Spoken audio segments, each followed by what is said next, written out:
Buenas noches, amante del misterio. Bienvenido a Scarlet Code, el podcast que explora lo más turbio de la mente humana. Soy tu anfitriona y esta noche vamos a hablar de una figura clave en el mundo del true crime, Dominic Dunne.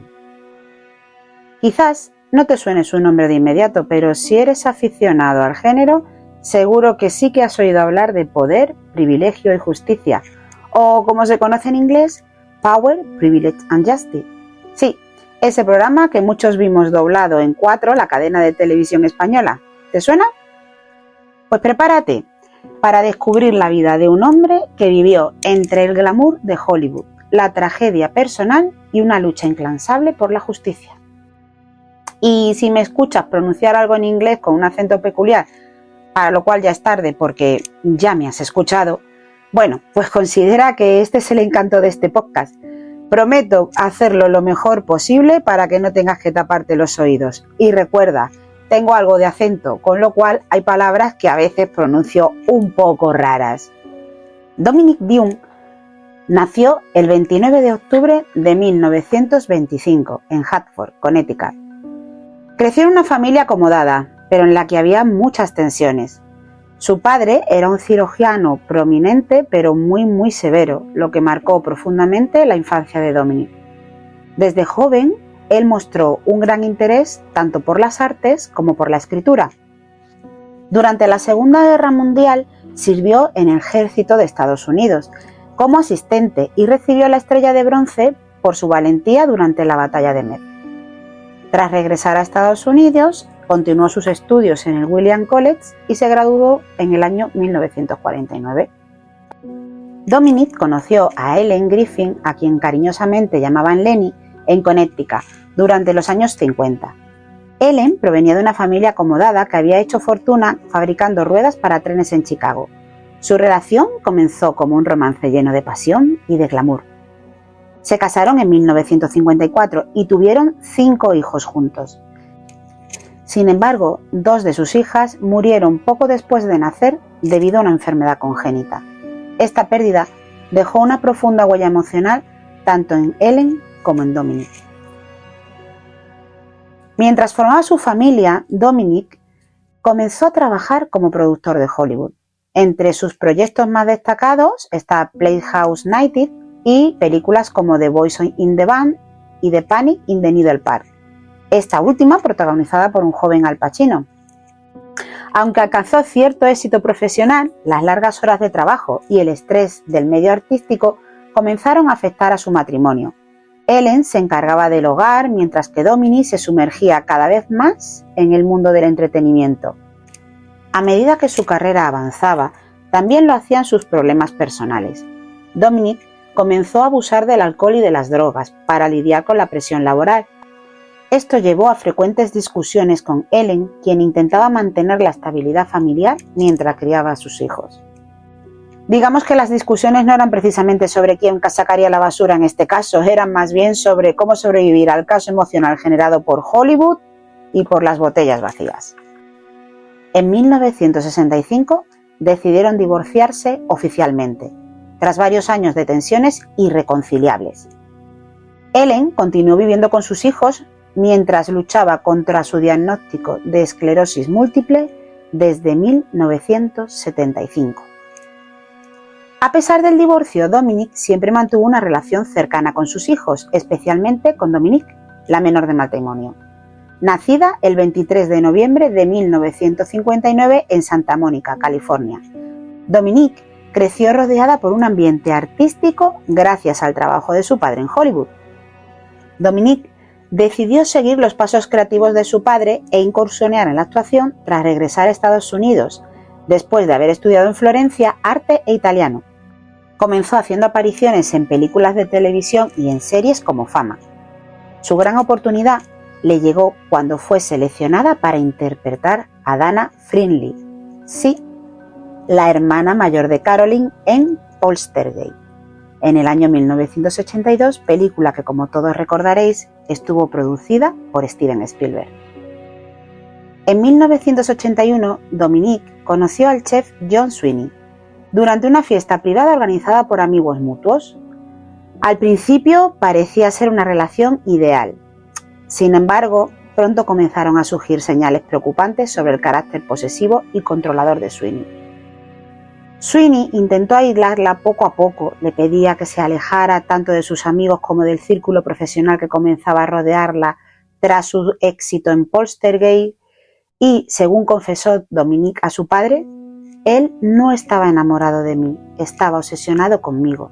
Discusiones entre ambos se volvieron cada vez más frecuentes e intensas. En varias ocasiones, Dominic tuvo que huir descalza y pedir ayuda a amigos cercanos después de episodios violentos donde Sweeney perdía el control, y ya sabes quién pagaba los platos. En agosto de 1982, Dominic finalmente decidió terminar su relación tras un altercado físico particularmente grave, donde él intentó dejarla sin respiración apretando el cuello, ya me entiendes. Aunque logró escapar esa noche, Sweeney continuó acosándola incluso después del final oficial de su relación. Y ahí es donde llegamos al desenlace final. El 30 de octubre de 1982, Sweeney llegó inesperadamente al domicilio donde Dominic vivía mientras ensayaba un guión con un amigo cercano llamado David Packer. Tras una discusión acalorada frente a la puerta principal, comenzó a apretar otra vez el cuello de Dominic con violencia durante varios minutos hasta que la dejó inconsciente. Cuando los servicios médicos llegaron, Dominic estaba inconsciente. Lograron reanimarla y la trasladaron al Cedar Sinai. Allí permaneció conectada a soporte vital, pero a los 5 días decidieron desconectarla debido al daño cerebral irreversible que había causado la falta de oxígeno prolongada durante el ataque. El 4 de noviembre, los médicos declararon oficialmente fallecida a Dominic tras confirmar su muerte cerebral irreversible. El juicio contra John Sweeney comenzó en agosto de 1983 y rápidamente se convirtió en uno de los casos más mediáticos del momento. Aunque había pruebas contundentes sobre su comportamiento violento previo, el juez Barton Katz decidió bloquear varios testimonios clave, como los de la exnovia de Sweeney, que podrían haber fortalecido el caso de la fiscalía. La expareja de Sweeney estaba dispuesta a testificar sobre episodios similares, pero fue descalificada porque aparentemente esto no era relevante. Quizá pensó que solo era una relación tóxica y un mal hábito pasajero, como dejarse la tapa del váter levantada. La defensa argumentó que Sweeney había actuado impulsivamente durante una discusión acalorada y así logró reducir los cargos iniciales a homicidio voluntario. Según ellos, no fue un acto premeditado, sino un arrebato emocional. Claro, porque dejar sin respiración a alguien durante varios minutos requiere mucho arrebato y nada de control. Finalmente, Sweeney fue condenado a 6 años de prisión, pero cumplió menos de 3 antes de ser liberado. 3 años, sí, 3 años, por acabar con la vida de Dominic Dunne. Para ponerlo en perspectiva, hay personas que han pasado más tiempo en prisión por robar un coche o evadir impuestos. Pero claro, parece que la justicia tiene prioridades bastante curiosas cuando se trata del sistema judicial estadounidense. Aquí hay que hacer una pequeña aclaración. Tenemos que tener en cuenta la época, que hace más de 30 años, y también que por otra parte al juez del caso luego se le suspendió de sus funciones y se le mandó a un tribunal de menores, que bueno, en este caso no es que ahí no pudiera hacer también de las suyas. El veredicto generó indignación tanto en la familia Dunne como en el público en general. Dominic asistió todos los días al juicio de su hija y quedó profundamente marcado por lo que consideró un fracaso absoluto del sistema judicial. En sus propias palabras, no solo perdimos a Dominic, también perdimos la fe en la justicia. Dominic Dunne no solo documentó casos, los humanizó. A través de sus artículos en Vanity Fair y las novelas, logró poner el foco en las víctimas y en sus familias, mientras criticaba las fallas del sistema judicial. Su programa Poder, Privilegio y Justicia se convirtió en un referente para los aficionados del True Crime, porque combinaba la información detallada con un análisis social incisivo. Si alguna vez viste este programa doblado en español en 4 o en Zone Reality, Seguro que recuerdas esa mezcla entre drama y cotilleo fino que lo hacía tan adictivo. Era como si estuviera contando un chisme, pero con datos judiciales. Dominique Dionne falleció el 26 de agosto de 2009 debido a complicaciones con un cáncer de vejiga, pero su legado sigue vivo tanto en sus escritos como en su lucha incansable por dar voz a las víctimas olvidadas. Su vida nos recuerda que incluso en medio del glamour y la tragedia siempre hay un espacio para buscar justicia.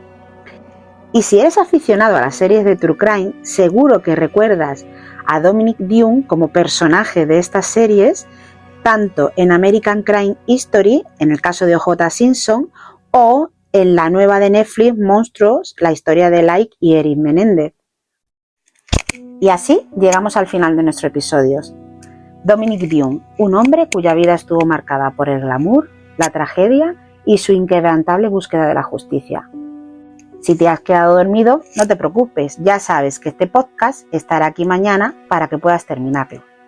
Y si sigues despierto, espero que esta historia te haya inspirado tanto como nos ha inspirado a nosotros, aunque quizás también te deje pensando qué harías tú si tuvieras poder, privilegio y justicia.